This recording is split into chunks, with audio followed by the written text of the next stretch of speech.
Hi Chanel, how are you? Hi, Lené. I am awesome and once again very excited for what's going to happen today.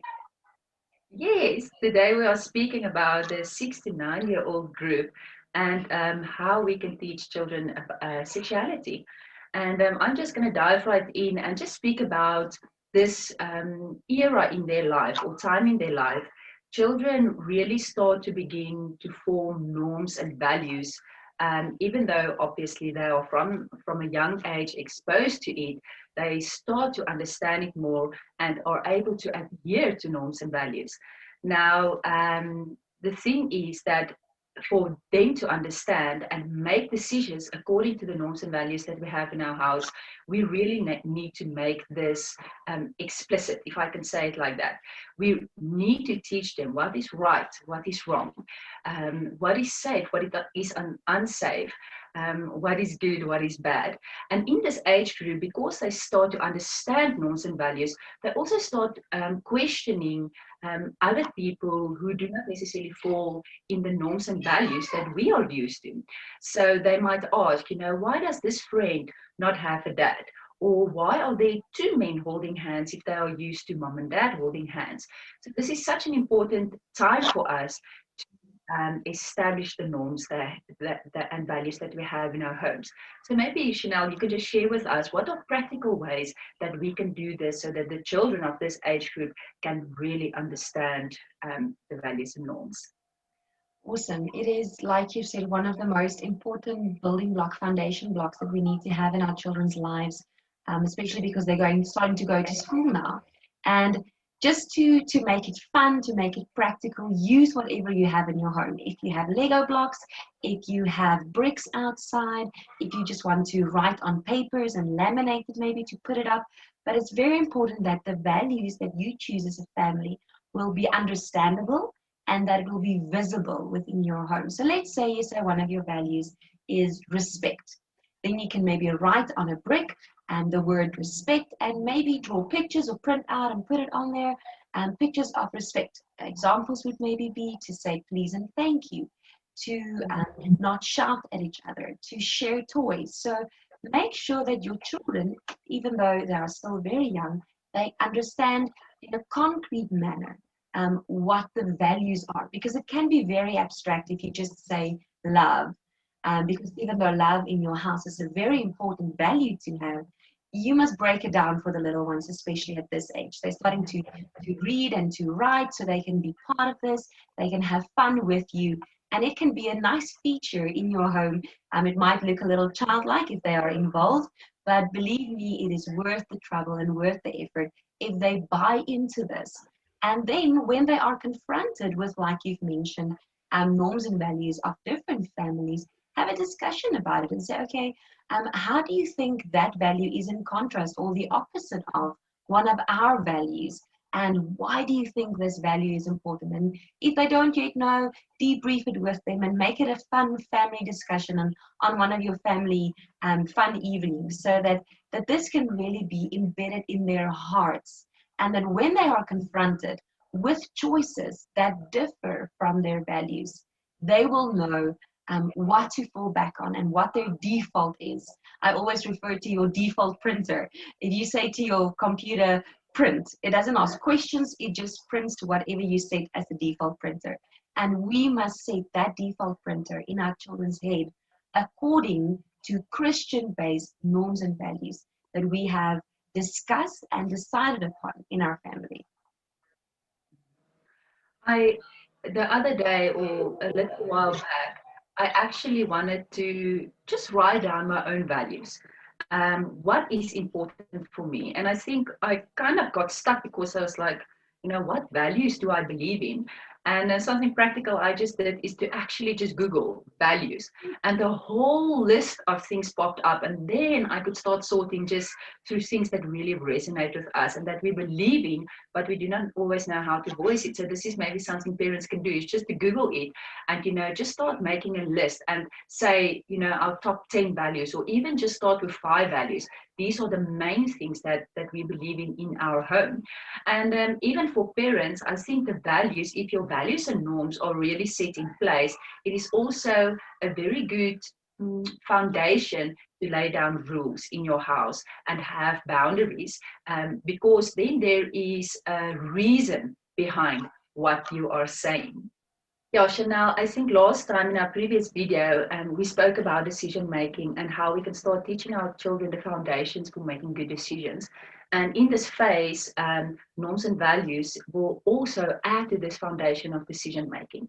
And I think also we always like to chat about something practical, is that our children again need to understand the interrelationship between our spirit, our soul, and our bodies, and that what we do and what we say has an impact on our heart.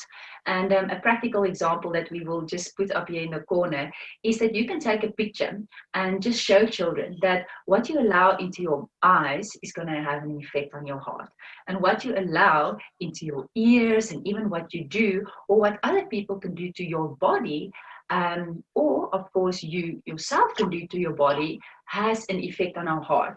And if we can establish this in children's hearts, that in the long run we need to take care of our hearts, we want our hearts to be healthy, then they can understand that the things that they do will have a long-term effect. And still children start to understand cause and effect, and this is a very good time to really start emphasizing this way of decision making, understanding that we do not just do things in isolation. This decision making process, of course, have a great influence on a child's self esteem as well. And we've said this over and over again, that a self esteem is such an important part of sexuality, because when you have a healthy self concept and body image and self esteem, then your decisions in terms of what you seek out in terms of your sexuality is going to make such a difference, and your choices will be more healthy.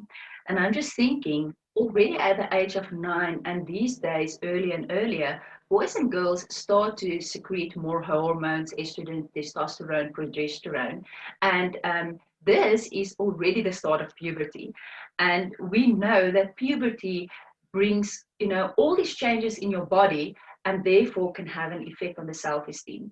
But when, at least from the age of 6, when you really start boosting a child's self-esteem, where you are really more focused on the character than just what is outside, and that they can understand norms and values, then it will feed a positive self-esteem. And when puberty hits, then of course their decisions and their self-esteem, decisions are more healthy, and self-esteem is less affected in a bad way. Now, in terms of self-esteem, I think we as parents can really have a positive effect and an input in terms of celebrating our femininity and masculinity. I know it sounds maybe strange now at such a young age, but I think as a start, there's maybe some practical things that we can do with our kids. So maybe Chanel, you can just share with us, what do you think can we as parents do for girls to really celebrate them being girls? We have already built the foundation over the last couple of years, how appreciative we are of their gender and how God designed them to be specifically a boy, specifically a girl. And when they turn 6 and start going to school, this is the perfect time to start celebrating that in a more practical way. So for the girls, a practical tip that I would like to give every mom is, and even the dads, if they feel up for it, is to first of all compile a little bag with practical items in preparation for menstruation. When, like we've said, it might start a little bit earlier, but we will definitely, we rather want it to be too early than let your daughter be caught off guard. So have a little beautiful bag with a nice flower on or something pretty that she can put in her bag, and include in that package, include a pad and a clean set of underwear and some toilet paper, so that she can be prepared for when that big event happens. And talk to your daughter about menstruation in the ways that we have already highlighted, how special it is and how God cleans our bodies once a month. And once we start puberty, once we start becoming truly a woman, the way that God designed us, this is something beautiful that happens. And it's also important to now start preparing her for reality as well. There might be a little bit of back pain. We can give her a hot water bottle if she's got stomach cramps. So help her to be prepared and to work through this. Otherwise, like we've said, if you do not support your child, she will go to someone next to her to help her. And the information that she gets there might not be accurate, it might not be uplifting, and it might be built on someone else's experience, a friend's, a teacher's. And we really want to spare our children the embarrassment of that. So that's the one practical component. Then the other one that is really worth celebrating is God designed us, and God designed your daughter as a woman. And you can start celebrating it with her, like by tapping a nice bath with bubbles and put up candles, and then you two can enjoy that together. Because now, like we've said, at this age, different genders definitely stop bathing together, and we respect the privacy and the different developmental phases that they are going in. So, and you don't have to make a big deal about it. You can one day just say, oh, don't worry, your brother's going to bath a little later, or he's going to start showering with dad. It doesn't have to be a big awkward moment of why are things changing. It can just be in the glide and in the stride of the day. And a practical thing that you can do for your daughter is to build her own bath bag. And in that, you can put her own little scented candle and maybe some nice bath oils. And you can help her to start this journey of self-care and celebrating that God designed me differently. And that it is okay, and I can embrace that, and I can enjoy it. It doesn't have to be a burden, or just because we're different doesn't mean that it's wrong. So she can enjoy this beautiful celebration of womanhood even at this young age. And later, she will then have that, like you've mentioned, Lené, the correct self-image and self-concept, because she learned to appreciate her body, not based or founded upon what she looks like, but upon appreciating and really seeing herself the way that God designed her and celebrating that. Yeah, Chanel, I think when we speak about these things, the thought might come up that this is quite a bit early to address this with your daughter. But like we said previously, these topics have been addressed with your daughter at different levels according to their age from a young age. So this shouldn't come as a shock to your daughter. And also something that I just want to emphasize again today, that if your daughter is of a more quiet personality and has not asked these questions, you as a parent need to bring this up. Even questions and the topics that we've discussed at the earlier age. So we take the responsibility in our hands to teach them from a young age, and to not be embarrassed about these concepts. Now, these are very beautiful examples you've given us for girls. Is this something that you would suggest that we do with boys, even for them to be celebrated that they are boys, that they are men? Definitely, and it's quite the opposite. Boys have a heart for adventure and for wild and for experimenting and for enjoying life and pushing everything to its full limits. So my suggestion would be that dad would start doing adventurous stuff, and to his own extent and to his own temperament and personality with the boys. So if it is going camping outside in the garden and practicing how you can even give him his own barbecue so that he can do that now. Just make sure that you have enough of everything so that whatever falls on the ground, it won't be fatal. But let them experiment and have this adventure together. As another example could be if dad maybe likes to go fishing, or to just check out the car. Is the oil still fine? To just start doing manly, adventurous boy stuff, guy stuff together. And it can even be something that they say, oh, this is definitely the boys' day, and this is the girls' day, and then we can make fun of it, and we can celebrate in a humorous way together that God designed us differently. And this just brings it back to me that God really designed for a mother and a father to really have this influence together on their children. And if you have only boys or only girls, then I'm sure that dad can also say, okay, well, show me what you girls are doing, and let them maybe put some face cream on you, and celebrate that together. We don't have to feel like we're missing out if we only have one or the other. I'm sure that you have enough creativity and the Holy Spirit within you to enjoy the children that God gave you specifically. Just to add here, Chanel, I don't think we've really spoken about this before, but to establish a good relationship with your children, whether it is mom and daughter or mom and boy and vice versa with dad, is to sometimes just take them out on a date, and just make them feel special. And this, is not necessarily something that you have to do.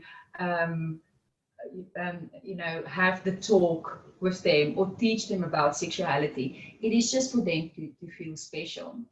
Thank you for the example, Chanel. I think it's such a good idea.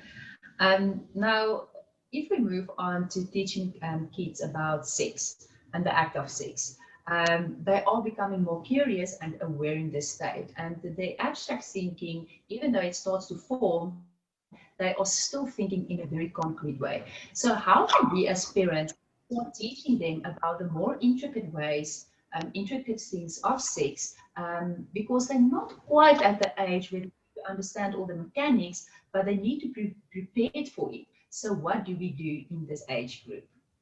A very practical way to approach your 6 to 9 year old is to call in the help of a book. But once again, like we've said earlier, the book is always just a support. So you as the parent must be the main contact point with regard to all sexual information. And this is just another point of information that you are using in the discussions, in the long, soft, constant rain that we've spoken about, the open communication that you have toward your child. So once again, not that thunderstorm that rains down on them one day with the talk or the speech. You constantly keep the communication lines open. And it would be highly beneficial at this age, because they're starting to read and to write, to use a book, and to work with it, uh, to work through it with your child. So sit down and work through the pictures, work through the commentary, and discuss what is going on. My suggestion would be that you would read the book first and make a few notes, get over yourself, breathe, talk to your husband about it, your marriage partner about it, if you feel uncomfortable discussing certain things. Also, a good rule of thumb, not necessarily have to be that way. It's just a little bit easier and more comfortable if dad approaches the boys first, and then mom comes in and she also shares information, and mom approaches the girls first, and then dad also comes and shares more information. So that the child knows that both of my parents are knowledgeable, approachable, comfortable, and this is a topic that we as a family are comfortable with. So you can work through the book. I just want to put a word of caution out there to, while you're working with your 6 to 9 year old child and you're busy discussing this, to be aware that your younger children are not yet at the age where they should be exposed to this. So that's why what you just mentioned earlier, Lené, about having a special date with your children individually, each and every single one of them, to have that date with them and say, this is our special place where we discuss it. So if a question comes up, let's say you're driving from school and the older one asks a question, and you know that it's not appropriate for your younger child, you can bank that question and say, I am going to answer it in our special date time. So now it's already established. They know that this date is real, it's happening, it's weekly, it's regular, it's comfortable, and they can also bring their questions to you in that time. But to just be very careful, because now it's normally with the first one, and I guess it works like that with the first child. You are very careful with everything, and then the next one come, and the next one come, and then you're like, oh goodness, how do you juggle all of this? But it's very important, specifically with the information and what, like we've mentioned in the earlier videos, with the images that you share with your children, that you share it age appropriately. and work through the book before the time so that you do not get caught off guard with an awkward picture or with images that you are not comfortable with sharing yet with your child. We are not focusing on mechanics or the act of sex yet with the children at this age. It only comes a lot later. We are focusing on the biology. We're focusing on let's look now. What does the biology of the boys look like and of the girls look like?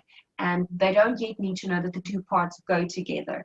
That also only comes later. But they need to know the biological names. They need to know that, like we've mentioned, good touch, bad touch, and they need to understand that we are different. Otherwise, curiosity will kill the cat, and then your children will start experimenting themselves. And many parents ask, but Chanell, if I expose my child, now we're working through this booklet, won't I open the door for them now to just go all out? The answer is no, because if they get healthy, good, accurate, comfortable information from their parents, then the need will be satisfied. Then they will know what is truth. And then when kids at school or an older child maybe approaches them with information that is not accurate, that is not good, that is not uplifting, they will be able to distinguish the good from the bad, the right from the wrong, because you have laid that foundation. Yes.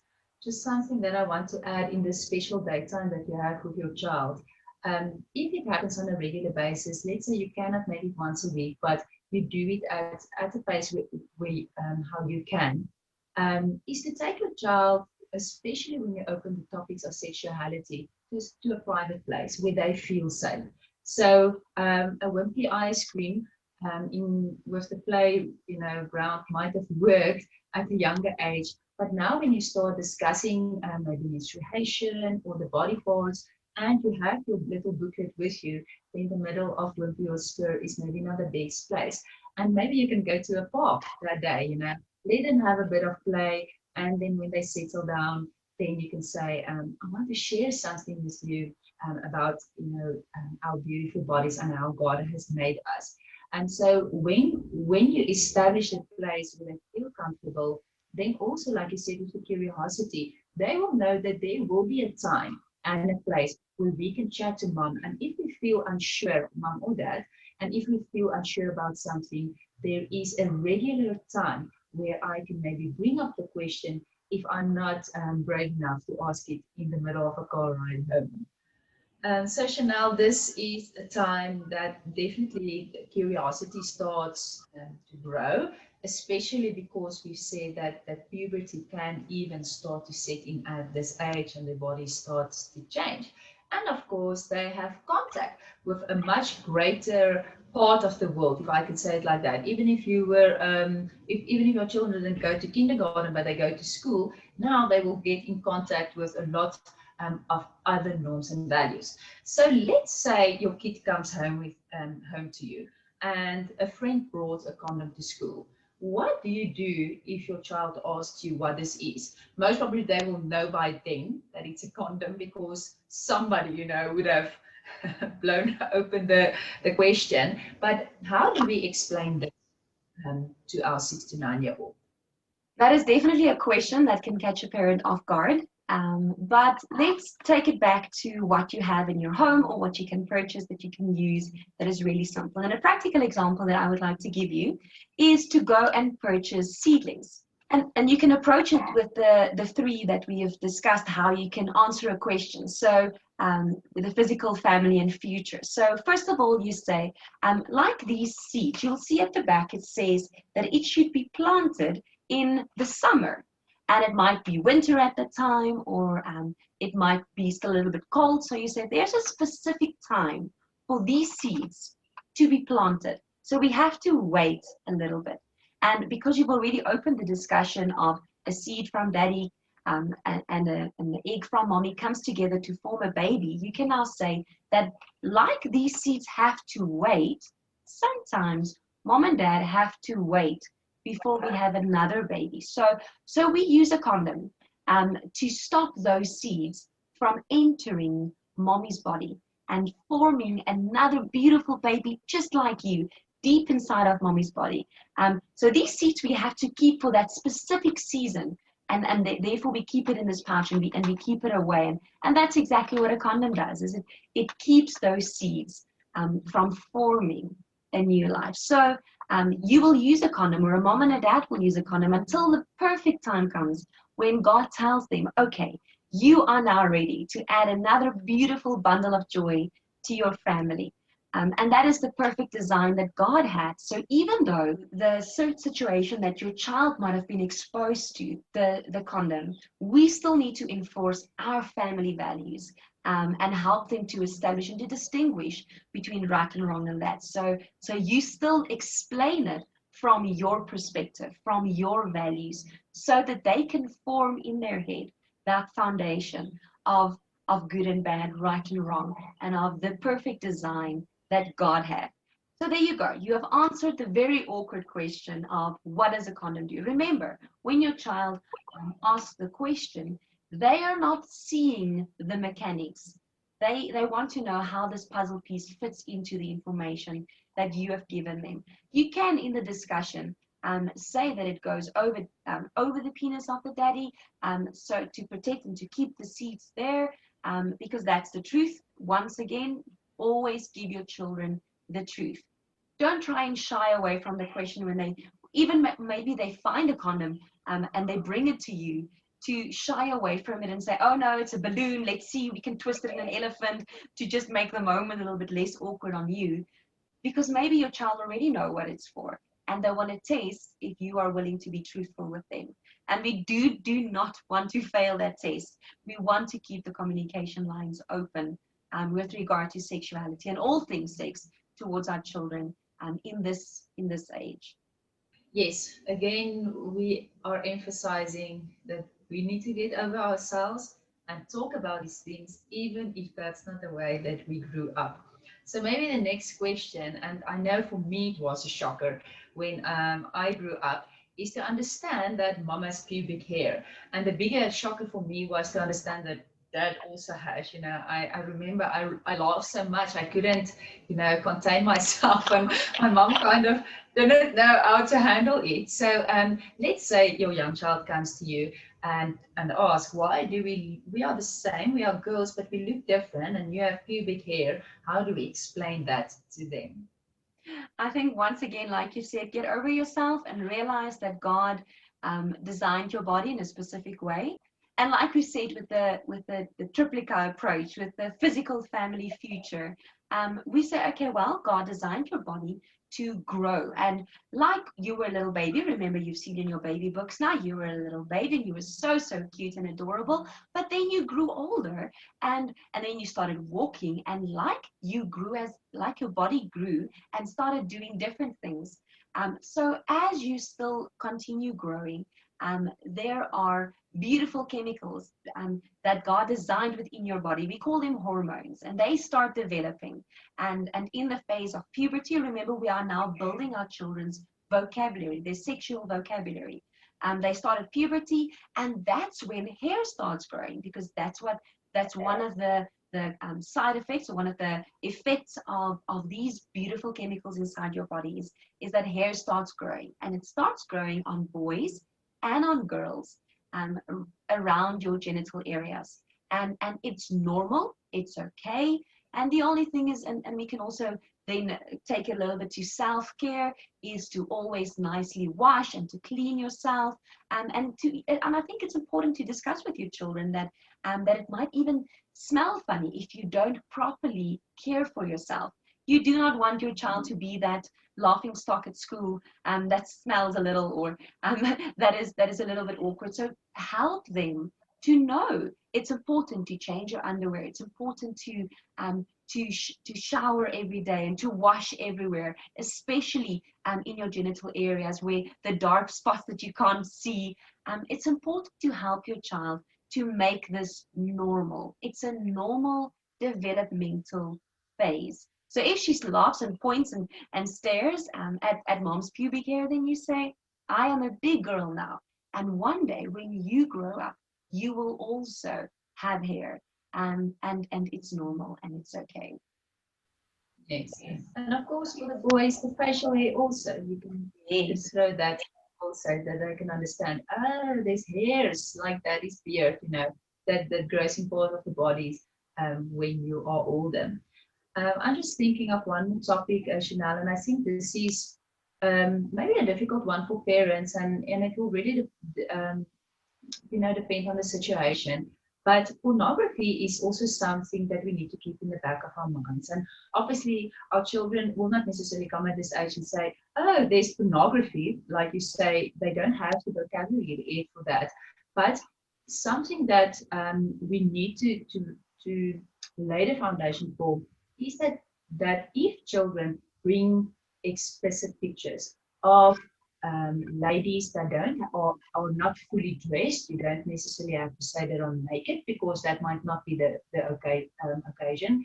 That are not fully dressed, or even a man that is not fully dressed, that we do not look at that. And that if you find a friend with something like that, to come and talk to mommy. And I think something we can already speak about this is that if advertisements come onto the TV, or you are paging through a magazine, you're making a collage for something totally different, and there are men and women in their underwear, to say that even though they are posing in their underwear, this is not something that we do in our home, and then just establish the privacy again. So I don't know if you have any other ideas, Chanel, just how we breach this topic of pornography, though not yet exposing our children to it. We have spoken about the body, soul, spirit, and how all three of them are connected. And it's important to teach your child that if something makes them feel uncomfortable, whether it's something they hear, something they feel, their heart, their thoughts, it makes them feel uncomfortable, because that's, I bet, the most that you will be able to help them to identify it. We can't yet start speaking about conscience and the impact of that. I think that's a little bit too early, but use the word uncomfortable, because they can associate with that, to immediately remember the image that we shown, what goes into your eyes, what goes into your ears, that enters your heart, and it has an impact on your thoughts, on your sleep. So even if your child starts sleeping, or having waking up at night, terrified of the images that maybe they've seen or what they've heard, to help them to deal with that, and to then surrender that to Jesus. I think a big question, Lené, is, let's now say your child was accidentally exposed to pornography. They saw it from an older friend, or it popped up somewhere. It's life happens, and it's everywhere accessible. Some of the ads have it in. Even when you're Googling, there are explicit images coming up, and your child now have been exposed to it. You as a parent need to just keep a close monitor on that child and help them to deal with that exposure. And because we have an intimate relationship with Jesus, we can walk that road with our child and surrender our thoughts and surrender our hearts to Jesus once again, and on a daily basis, and say, I surrender my thoughts when I start thinking about those things that I've seen. Some children are just a lot more sensitive, like you've mentioned. You're more quiet, in the corner child. They would be exposed to image that maybe you work with them through the little booklet that you're working with, and it would disturb them. It would make them feel uncomfortable. Then you say, it's okay. Let's speak about this. Let's pray, and let's ask Jesus to give us peace in our heart, and help them to develop an understanding that their minds can be influenced, but it can also be influenced by the Holy Spirit. So yes, so protect your child from that, but also know that if they've been exposed, it's not the end. The grace of God is incredible and for everything, even for that. Yes. I think it's so important what you're saying, Chanel, is that we do the best to prepare our children for life, but sometimes things happen the other way around. And life first happened before they have the right tools to handle it. And this, especially this age, when the communication is so much better, the abstract thinking starts to develop a little bit more. They understand more of the Holy Spirit. We can, as parents, minister grace to them and teach them to receive grace for themselves. Because even though we might want to do things right also, and this in terms of self-concept is a big thing for children at this age. They can distinguish between the real self and the ideal self.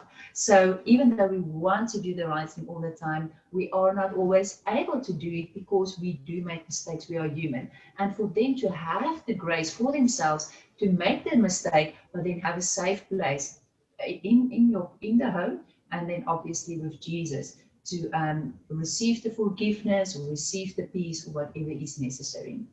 So Chanell, thank you very much for your time. I really appreciate it, and thank you for all your insights. And next week we're going to speak about the next age group where things get a bit more mechanical, and I'm looking forward to that. Awesome. Thank you, Lené. Goodbye.